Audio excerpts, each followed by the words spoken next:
Title: Alexander the Great, From Birth to Legacy. Introduction: Alexander the Great, also known as Alexander III of Macedon, was one of history's most celebrated military leaders.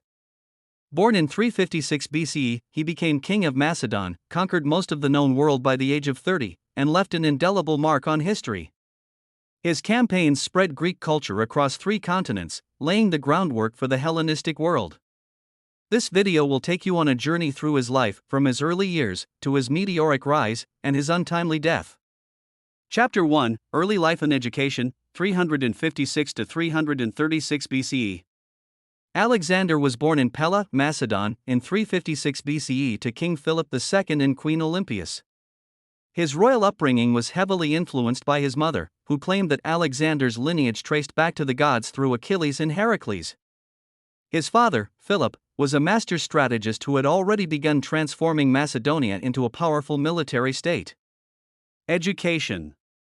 From a young age, Alexander showed a keen intellect.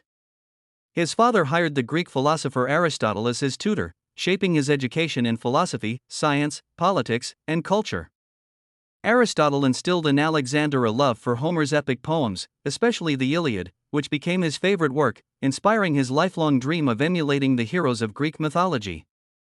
Alexander's early training as a warrior and leader started in his youth, and by the age of 16, he was already commanding troops in his father's army. At 18, he played a crucial role in the Battle of Chaeronea, where Philip II defeated a coalition of Greek city-states, cementing Macedonian dominance over Greece.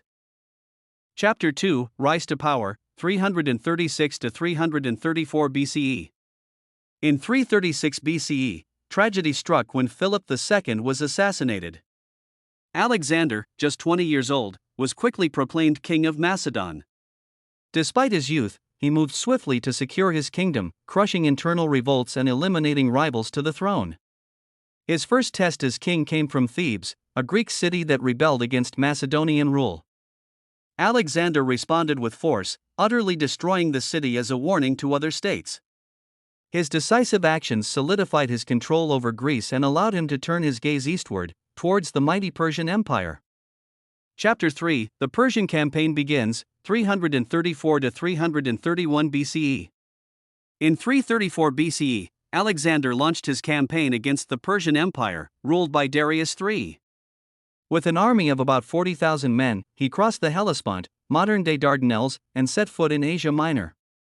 His first major battle was at the Granicus River, where he achieved a swift victory against a local Persian satrap, demonstrating his tactical brilliance and fearlessness. Siege of Halicarnassus. Alexander's conquests continued through Asia Minor, where he successfully besieged and captured the fortress city of Halicarnassus. His army then advanced toward the heart of the Persian Empire. Battle of Issus, 333 BCE. The next decisive confrontation occurred at Issus, where Alexander faced Darius III directly. Despite being heavily outnumbered, Alexander's strategic genius prevailed, and the Persian forces were routed. Darius fled, leaving his family and vast wealth behind, which Alexander treated with respect, further enhancing his reputation. Chapter 4: Conquering Egypt and Founding Alexandria, 332 BCE. After the victory at Issus, Alexander marched southward into Phoenicia and Egypt, key territories of the Persian Empire. In Egypt, he was welcomed as a liberator, and the local priests proclaimed him the son of the god Ammonius. This divine endorsement boosted his prestige across the Mediterranean. It was during this time that Alexander founded the city of Alexandria in 332 BCE, which would become one of the most important cities of the ancient world and a hub of Hellenistic culture and trade.